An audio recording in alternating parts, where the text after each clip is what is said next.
नमस्ते दोस्तों, मैं हूं संध्या विश्वकर्मा और हिंदी शिक्षालय में आज हम उस महान रचना की बात करेंगे जो हमें सिखाती है कि पसीने की एक बूंद मखमल के गद्दों से ज़्यादा कीमती क्यों है। हम बात कर रहे हैं अध्यापक पूर्ण सिंह के कालजयी निबंध मजदूरी और प्रेम की। क्या आपने कभी सोचा है कि एक किसान का खेत काटना और एक गडरिये का भेड़ चराना किसी मंदिर की पूजा से बड़ा कैसे हो सकता है? अगर आप यूजीसी नेट 2026 की तैयारी कर रहे हैं तो यह निबंध आपके लिए केवल एक टॉपिक नहीं बल्कि जीवन जीने का दर्शन है। चलिए श्रम और प्रेम के इस अद्भुत संगम को समझते हैं। दोस्तों, इस निबंध को पढ़ने से पहले हमें यह भी देखना है कि इस निबंध को अध्यापक पूर्ण सिंह ने 8 छोटे छोटे हिस्सों में बांटा है। चलिए हम इसके नाम देख लेते हैं। सबसे पहले हल चलाने वाले का जीवन, दूसरा गड़रिये का जीवन, तीसरा मजदूर की मजदूरी, चौथा प्रेम मजदूरी, पांचवा है मजदूरी और कला, छठवां है मजदूरी और फकीरी, सातवां है समाज का पालन करने वाली दूध की धारा और लास्ट है पश्चिमी सभ्यता का नया आदर्श। इसकी एक ट्रिक भी है, तो अगर आप लोगों को ये याद करना है तो मैं आप लोगों के लिए एक ट्रिक भी लाई हूँ। आप इसे ऐसे याद कर सकते हैं। हल चलाने वाला गडरिया मजदूर है, वह प्रेम करता है कला के लिए तो वह फकीर बन जाता है। फिर समाज उसे पश्चिमी सभ्यता का एक नया आदर्श सिखाती है। यहाँ पर हल चलाने से हल चलाने वाले का जीवन, गडरिया से गडरिये का जीवन, मजदूर से मजदूर की मजदूरी, प्रेम से प्रेम मजदूरी और कला से मजदूरी और कला, तीसरा है फकीर, फकीर से है मजदूरी और फकीरी, अगला है समाज, समाज से है समाज का पालन करने वाली दूध की धारा और उसके बाद पश्चिमी सभ्यता का एक नया आदर्श।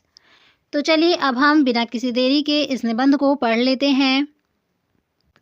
पहला शीर्षक है हल चलाने वाले का जीवन। हल चलाने वाले और भेड़ चराने वाले प्रायः स्वभाव से ही साधु होते हैं। हल चलाने वाले अपने शरीर का हवन किया करते हैं। खेत उनकी हवनशाला है। ये काफ़ी इम्पॉर्टेंट है, तो आप लोग इसे याद रखेंगे और नोट कर लेंगे कि हल चलाने वाले और भेड़ चराने वाले प्रायः स्वभाव से ही साधु होते हैं। हल चलाने वाले अपने शरीर का हवन किया करते हैं। खेत उनकी हवनशाला है। उनके हवन कुंड की ज्वाला की किरणें चावल के लंबे और सफ़ेद दानों के रूप में निकलती हैं। गेहूं के लाल दाने इस अग्नि की चिंगारियों की डालियों सी हैं। मैं जब कभी अनार के फूलों और फल को देखता हूँ तब मुझे बाग के माली का रुधिर याद आता है। उसकी मेहनत के कण जमीन में गिरकर उगे हैं और हवा तक प्रकाश की सहायता से मीठे फलों के रूप में नजर आते हैं।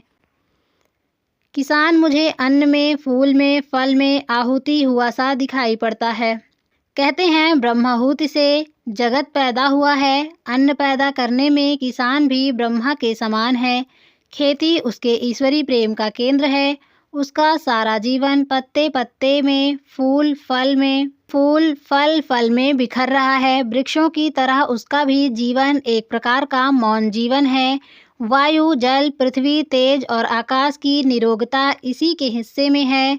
विद्या यह नहीं पढ़ा, जप और तप यह नहीं करता, संध्या वंदना आदि इसे नहीं आते, ज्ञान ध्यान का इसे पता नहीं, मंदिर मस्जिद गिरजे से इसे कोई सरोकार नहीं।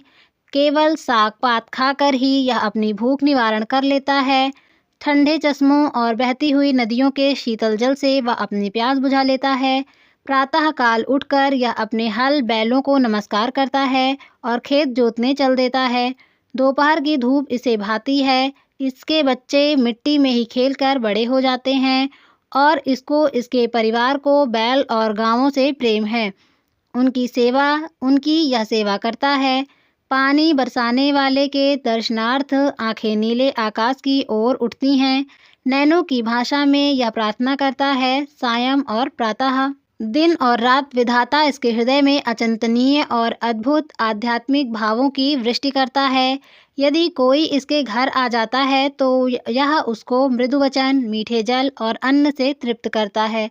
धोखा या किसी को नहीं देता। यदि इसको कोई धोखा दे भी दे तो इसका इसे ज्ञान नहीं होता, क्योंकि इनकी खेती हरी भरी है। गाय इसकी दूध देती है, स्त्री इसकी आज्ञाकारिणी है, मकान इसका पुण्य और आनंद का स्थान है।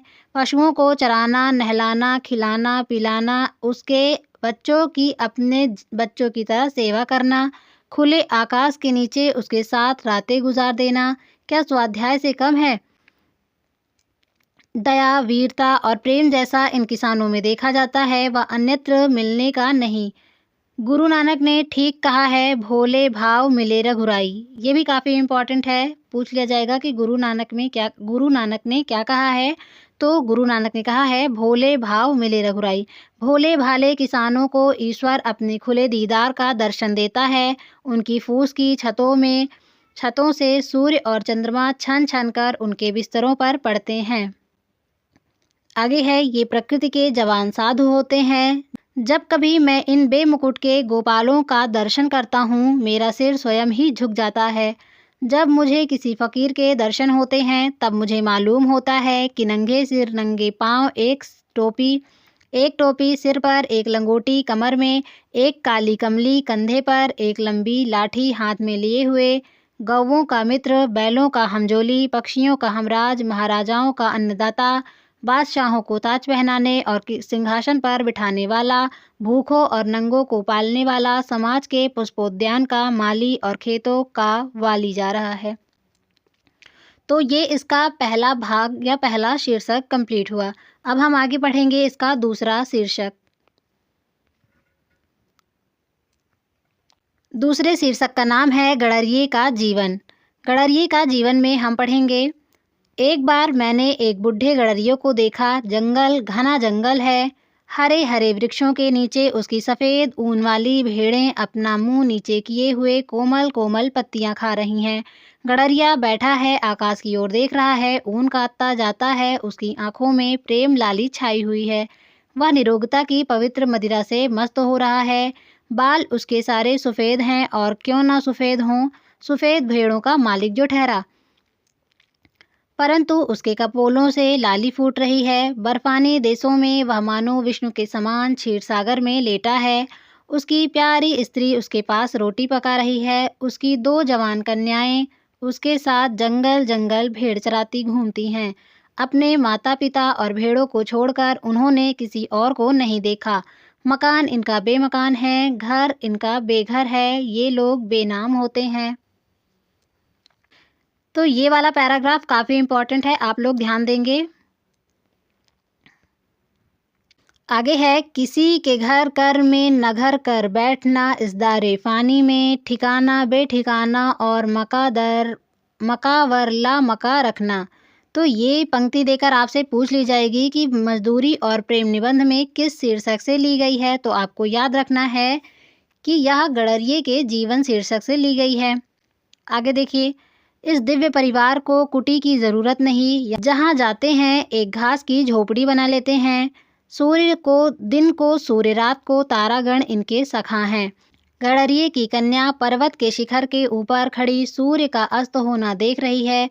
सुनहली किरणें इनके लिए लावण्यमय मुख पर पड़ रही है। यह सूर्य को देख रहे हैं और वह इसको देख रहा है।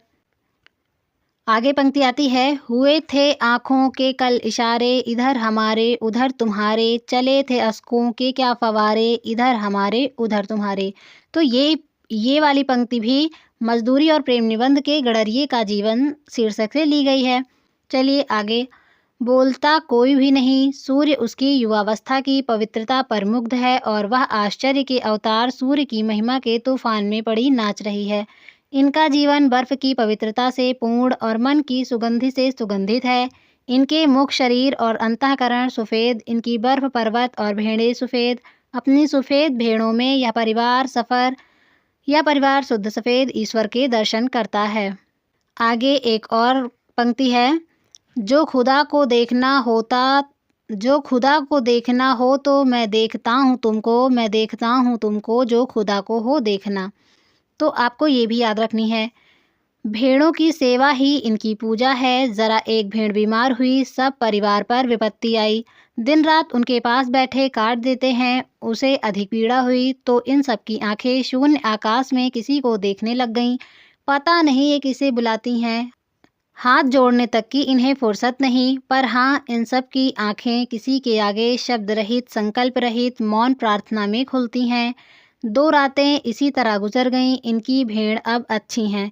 इनके घर मंगल हो रहा है, सारा परिवार मिलकर गा रहा है। इतने में नीले आकाश पर बादल घिरे और झमझम बरसने लगे। मानो प्रकृति के देवता भी इनके आनंद से आनंदित हुए। बूढ़ा गडरिया आनंदमत्त होकर नाचने लगा। वह कहता कुछ नहीं, रग रग